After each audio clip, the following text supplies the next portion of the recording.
Welcome to Meet Me in the Penthouse. I am Amy, along here with my sister Molly. We help high-achieving women increase their income, but most importantly, their impact. We are neighbors, sisters, and business partners. We have built 8-figure businesses together, traveled the world together, raised our children together, mentored thousands of men and women together, and it's all because we have a penthouse mindset. We aim for the top, and we show others how to empower themselves to peel back the layers and truly step into their greatness and calling. Welcome to Meet Me in the Penthouse. Welcome to Meet Me in the Penthouse, where it's Amy and I today. So, because you know what, one thing we know that we are hearing from everyone is we really love the content that you share with us. And so we are going to let you hear from us frequently. And also, it's a great way to give back to all of you and a great way to get information out that we've learned that really would bless you. So we want to definitely do that and bless you. So I'm going to start with this and I shared this when I spoke on stage in front of thousands of people, and it really, really hit people hard. I heard from lots of people how impactful this was. And it is this: your mind is a garden, your thoughts are seeds. You can grow flowers or you can grow weeds. What are you planting in the garden of your mind? And that, my friends, is the beginning of everything that Amy and I show up to do. Is what are you planting in that garden of your mind? Because I know before I really did this inner work, and you guys, I want to back up. I thought personal growth, I thought reading a book, personal growth and development led me into this. So the last 19 years, I'm going to back up. First, I thought personal growth and development was for people that didn't have friends, because I thought, who would read a self-help book? I've got lots of friends. I don't need more of those. I really only knew of John Maxwell. That's what I knew 19 years ago. And I just thought, the woo-woo stuff, and I don't need that. Clearly, I'm winning in life. That's for people that are down on their luck and need some help. And so then I took this turn into personal growth and development over the last 19 years. But I will tell you, it really was shelf help that I was doing, because I have, and Amy has, we have millions of books, and I've read them and loved them, right? Highlighted them. But really, at the end of the day, when I shut the book, I was no different. It made me feel good. It was like going to a motivational speaker and hearing somebody, and you're like, yeah, that's awesome. I love that. But it never changed who I was. Even if I went back, and there's several books that I've reread that I absolutely love. And I'm not saying that those books are good or bad. There's no judgment here. But I will say, when you do the inner work, when you really start to peel back the layers and realize who you are and why you're here and what it is that you really, truly want, that's where we're just on such a mission to radically transform people's lives. And I feel like I was in the dark about this. I didn't realize how much of this is your conscious and subconscious reprogramming. I didn't know any of that. Honestly, this was all new to me until a few years ago. So, Amy, what do you want to say about going back to, when we used to read books, you would feel good when you were reading the book. I remember the feeling. And then when it ended and we closed the book, the feeling went away unless we reopened it, right? It was kind of like that feeling of when you were reading it, which was great. So it got us to a certain level. Yes, absolutely. I It mean, got us to a wonderfully certain level. Because we're writing books right now. So we don't want to, but we are writing those books because we've had this transformation from the inside that we hadn't had before. So yes. And I would say personal growth and development, like as far as like it created an awareness, right? My level of awareness was more there. And I want to back up, because I think, are we always positive people? And I would say, honestly, we really are. I mean, one, positive mental attitude is, I think we already had that before we read personal growth and development books. Like, I knew about that. I think those are Amy and I's, some of our Gallup strengths, like definitely our top 5 is positivity is very strong for both of us. I think But that doesn't mean, like, before we started this, as I interrupt Molly, before we started this, I'm like, you are so regimented because she is like 11:30, 12, 12:05. Some of us call that disciplined. Disciplined. I called it regimented. And then instead of her being, I was giving her grief. I wasn't like being mean about it. And she's like, I am in the flow. I just flow. And I mean, so then she answered to something funny. So we certainly can get a little, owly or whatever at each other, but it's Feisty. We like to call it feisty. feisty. But we definitely, that is how our parents were. They always, I think, again, they always went the extra mile. They always had that positive mental attitude because my mom was a runner and our dad chose sobriety. So of course it was a mindset every single day, every single mile. My mom had that mindset as she was running every single day. Our dad had the mindset to stay sober. And so that's what we were raised with. Yeah. I mean, so mindset, yes, for sure. Positive mental attitude. I think we've always, I mean, I don't know, but maybe in high school, I didn't have a positive mental attitude. I mean, there probably were lots of times. I think where I really start to be aware of my thoughts is I remember thinking like, oh, that'll never work for me. So that'll never work for me. So is that a positive mental attitude? No, it's not. And that goes to show you your thoughts. Like if you don't want it, don't think it. And I mean that. And so with that comes everything. If you think about your day, just go through your day yesterday, or even as you're listening to this right now, what have you thought about today? Like when you woke up, did you wake up and say, oh my gosh, I just want to turn that snooze off. I really don't want to be up. I'm dreading today. Oh, today's going to be a hard day. It's really what we tell ourselves. And I just had a great talk, even with my neighbor. And I love this because she said, I am working to let go of being so controlling. And I'm like, how does it make you feel? She's like, so much freer. I'm just so much happier. And so thoughts are things, right? And so what are you thinking and what are you planting in the garden of your mind? Because that's what we want to create an awareness of is, are you beating yourself up because you had too much coffee, right? Are you beating yourself up because you didn't eat, quote, perfectly, because you didn't work out today, because of whatever, because you spilled baby food all over your white suit as you were rushing to work? Like, what are the thoughts? Like, I remember even seeing Amy, and I remember parenting.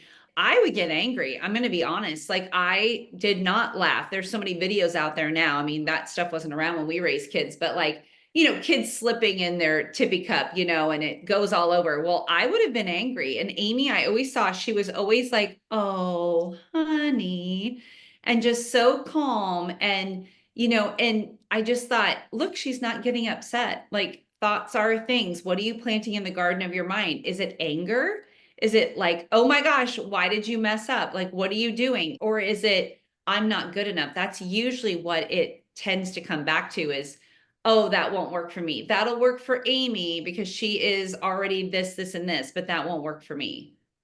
Well, and we have, what is it, like 90,000 thoughts a day running through our mind. And the percentage of them that we repeat, I mean, they're repeated thoughts. So that, right, they're thoughts that we think every day and what we've been conditioned to believe. And the majority of them are negative. They don't serve us. So all of those nearly 100,000 thoughts that we are thinking constantly all day long are thoughts that are not for us. They are not positive. They are not constructive. They're untrue. They're limiting. They're limiting Yeah. thoughts. And that's really, I mean, that's a whole nother podcast on limiting beliefs. And I think that even that word is overused at this point. But when you really start to take inventory of what you are thinking, just simple, I'm just going to go through just day to day. Somebody doesn't respond back to a text. What do you think? Oh my gosh, they obviously are not impressed with what I sent. Oh, they must be ignoring me. Oh, they're ghosting me. Oh, my boss must be mad at me because they didn't respond. If somebody doesn't like your photo, what do you think about that? Like, truly, what do you think about that? And we're not saying that you can't be emotional, you guys, but you have to remember emotions last 90 seconds. Yes, you need to have emotions. Yes, crying, laughing, being upset, but you can't live there, right? You can't live there in the basement. And so that's when we're talking about like thoughts or things. What are you thinking? What are you thinking? And I love just day to day, like, oh my gosh, I'm going to be late. I'm going to be late. I know I'm going to be late. I didn't leave on time. I'm going to be late. Again, if you don't want it, don't say Right. it. Of Yeah. course, you're going to be late. Like you're going to arrive late. And it's because you've attracted that to yourself because that's what you've put out to the world. And you've put that out there of like, I'm going to be late. Or I'll be honest, there are times that like, I don't want to go to this. I don't want to go to this. I don't want to go to this. And yes, do you show up and sometimes you have a great time? Yes. But guess what? When you're like, I don't want to be here, guess what? It usually doesn't end up being a great event. You're not excited, and there you go. And so we want to really help you be aware of what you are thinking. Now, could you take inventory of your thoughts all day long? My gosh, no. That would be darn near impossible. But what we want to tell you is if you have that weed, if a weed pops up, that a negative, a thought that doesn't serve you, that you immediately say, cancel, pull the weed. That's what that awareness of a thought that does not serve you. I'm going to be late. I'm going to be late. Wait, cancel. I'm always on time. Everything is always working out for me. Like that awareness of being able to cancel a thought. So it's not like we don't have those certainly Right. Every day. multiple times a day, but we're so aware now that we pull the weed, cancel. And I was just going to say, it starts with level of awareness, right? Like people that are so self-aware, think about Jesus. He probably is the person that you think of so self-aware. He would be the highest level of awareness. And I even heard this said today as I was listening to an audible to Dr. Joe Vitale. I heard him say, he gave us a speech once on, I want you to think how God thinks. And I'm like, wow, that is a powerful way to think is how would God think about this? And something that I've really learned that I love is what am I thinking when somebody is triggering me, right? When somebody is chewing their food loudly. That's just an example I'm going to give. And when that triggers me, that's on me. That's not on them. But what am I thinking about what's triggering me? That's where I go back to, you know what? I'm choosing to see this differently. I'm going to see this differently. Why is it upsetting me? Why am I getting upset? Why is it bothering me? Not why is she doing that? Why is he doing that? He is bothering me. Go back to take inventory. When something triggers you, that's a thought, right? And you're like, okay, why is that? Why am I feeling this way? And help me understand, help me to see it differently. I think that has been something really big. And I love that I've been able to, and Amy has as well through our coaching, be able to teach people that so many people, it's like an aha when they're like, oh my gosh, I just realized like that's on me. That's not on them. This person that drives me crazy or annoys me, when you start to ask yourself, number one, that's triggering me. And why do I feel that way? And what's behind that? What are the feelings behind that? And you start to understand the why you're thinking the way you are. You can nip it in the butt and things like that won't even, it's like a judgment-free zone. You have absolutely no judgment. Like what a beautiful way to live. That is really the highest form of mastery, right? Of that being so Yeah. self-aware. And yes, that being able to catch those thoughts and then they happen less and less frequently. Again, it's not perfection, it's progression, right? It is just constantly, and Molly and I always say this, everything is always working out for us in the most miraculous way. Of course, we're going to get a front row spot. Of course, our children are happy and successful and going to get the sale that they, of course, we're going to get the sale. Of course, we're going to have coaching groups that we have waiting lists for. Like that's our expectations. Those are the thoughts. That's how we talk to ourselves. Those are the thoughts that produce. Now, is there something that and that being said, to produce and think those thoughts, I don't watch TV. I don't surround myself with people that are gossiping. I really try and keep my circle small of people who talk just like we do, who think and expect great things. And so their thoughts are productive, are abundant, are something that moves you forward, are, thoughts of just exactly how we want to live, right? And that mastery, that judgment-free zone. If you've ever hung around someone that watches the news nonstop, where is their energy, right? What are their thoughts? Exactly. And it's heavy and it's hard and you can feel that. You can feel that energy. And so knowing, like, again, when you have a knowing, then you have the awareness, like, okay, why would I watch the news if it just makes me feel, again, it's how you feel, if it makes me feel anxious and worried and aggressive and irritated and mad, all those things. So I think, that's one thing that we absolutely do not do is we don't watch the news. One We're of the really things, well, I was going to say, I have been in real estate sales for 20 years, and I never ever look at where I am on the leaderboard. I have never ever done that because that produces thoughts of what's wrong with me, who's beating me. Although I must say I'm usually at the top. But because that breaks my focus and it plants seeds of doubt for me personally. I have learned I don't look at, we call it the hot sheet. I don't look at the hot sheet in real estate. I don't look at where my standings are until about December 15th. I haven't even looked yet because I know that that is going to plant seeds, that my thoughts will start again, like not watching the news, like not watching, Real Housewives or whatever, the drama, right? That doesn't serve us. And so, just like you said, that is basement energy. My husband and I were even talking today about, people that deal with, well, our brother is a criminal defense attorney, and there's some hard things that he has to deal with. And if he's not careful, it's very easy to be brought down. And he is the most wonderful guy, with very positive guy, but I know he's got to be aware of his thoughts because that can bring you down when you are, surrounding yourself maybe with negative, thoughts that are coming from people that, maybe are not as aware as we are, or were not brought up the way we were.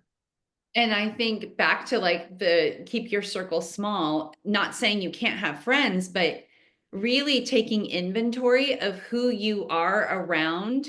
And I've noticed this in running groups. There was a time when everyone in my running group was getting divorced, and my best friend and I looked at each other and said, we got to find a new running group, because what was it? It was a bunch of women complaining about their husbands, soon to be ex-husbands.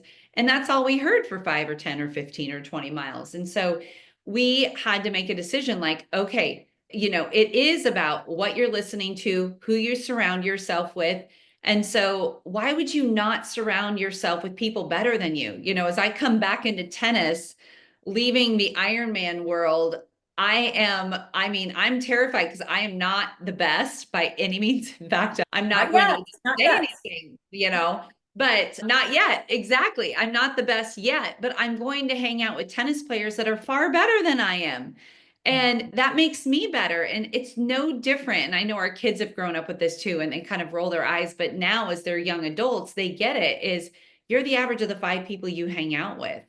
And I think that is always so interesting. If you look at, for me, I think everybody that, if you look at a circle of people, no one works out in the circle, no one's going to work out. Everybody cares about their health. Everyone cares about their health. Like, that's the kind of circle I want to be. I want to be around people that they put their health, they put their faith, right? They put Jesus before other things. They put their health before other things. And those are the kind of people that are going to make me better, not people that are gossiping and venting. I just got to vent here. I'm like, no, you don't. And I'm so proud of you. So how many of our listeners have said, you know what? I've started to leave gossip at work. When people start to gossip, I walk away. And you guys, I'm not saying it's easy. I've heard from a lot of you, and you've said it's hard. It's really hard. In fact, some people have kind of chosen to take our friendship at work and kind of just dissolve it. And I was like, I know that that could be hard right now, but honestly, isn't that what you want? I mean, why would you want to hang out with somebody, again, who's living in the basement, who gossips? Because again, the way we always grew up, right? Imagine that you're being the one gossiped about and you're standing right there and everyone's talking about it right in front of you. How would that make you feel? And so it's like, just don't do it. Don't do it. And if you have to walk away from it at work and people sever their ties, that is a freedom to you. That is absolute freedom to you, that you're like, okay, now I'm going to find some people that really lift, that I can be with, that can lift me up. And that is why we've created Sisters Next Door. We have created Sisters Next Door as a community for people who want to live in the penthouse, who want the penthouse thoughts, who are talking and surrounding themselves with. So we have a call every morning at 5:30 in the morning through our Napoleon Hill Institute, who we're certified coaching with through. We have that at 5:30 in the morning. So we start out with between, gosh, sometimes up to 90 people. That is, we are programming, we're getting into that positive mental attitude from the very beginning. Then as Molly and I have just had so many instances, and finally we're like, we knew God was pulling us in this direction. So our Sisters Next Door is a community of like-minded women who are, and sometimes you feel like you're walking alone when you're not at the water cooler talking and gossiping at work. You're alone. And I know I have felt that when I walked on my journey and decided to really live the life that I was called to.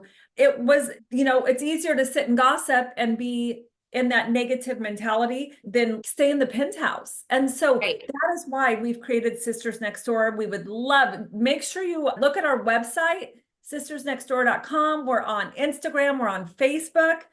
Continue to listen to these podcasts, but Molly and I are like, we can't unsee and we can't unknow what we know now because our lives have been transformed. And that's why we're doing this. That's why we're going to do these podcasts. We're going to continue to share this with others because we are seeing the transformation of people when we're, their thoughts, doing the inner work, getting in that penthouse energy vibration by gratitude, starting with gratitude every single day. Yeah, that's huge. And anything that follows I am, you guys, this is so important, but anything that follows I am is truth. And so remember that if there is an easy first step, if somebody's like out there going, okay, well, how do I control my thoughts? How do I even start? Like, where do I start? Number one, I would say come and be a part of our Miracle Morning, our self-discipline camp. And I will be the first to say, I was the first person to be like, heck no, I got to go work out because I got to get to work. I will tell you, there is more transformation in the becoming than there ever is in the doing. I'm saying this because I'm on the other side, but there is more transformation in the becoming, and really it's sitting in gratitude, like Amy said, and getting out of your head and getting in your heart. That's what meditation is all about. And so we do that as a community. We work on gratitude. We work on our goal, and it is better together. We've always said that. So if you're looking for a first step, I would say reach out to us, find out how to get in the self-discipline camp. We have an incredible Facebook community. And then secondly, it is just for 3 hours, in the morning. I want you just to write down the thoughts that you had. Good or bad, doesn't matter. There's no judgment, but just what are you thinking?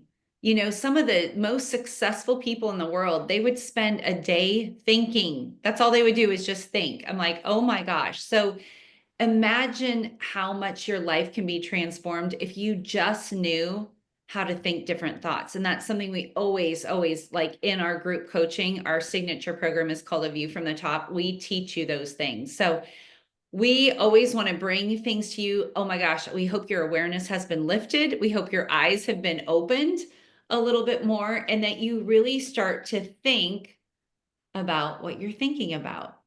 Mm-hmm. Yes. Thank you. And we will do this again more often. We've had so many requests. So once again, go online. If you love our podcast, please give us a 5-star review. On Apple over Spotify, 5 stars on Apple, and then go in there and write a review too, because we're all about just helping more women and men too. Not that we don't want men, but we are all about women and globally, because we know that women need to hear this message all over the world. And so we're here for you. If you've got certain things you want to hear from us about that you really want to hear discussed, reach out to us. We'd love to hear from you. And as always, we appreciate the love and the sharing. Share this podcast with those people that you love. And we look forward to meeting you in the Penthouse. Thank you for tuning in today for Meet Me in the Penthouse with Sisters Amy and Molly. Please rate and review. We love those 5-star ratings and would love to have you go to our website at sistersnextdoor.com.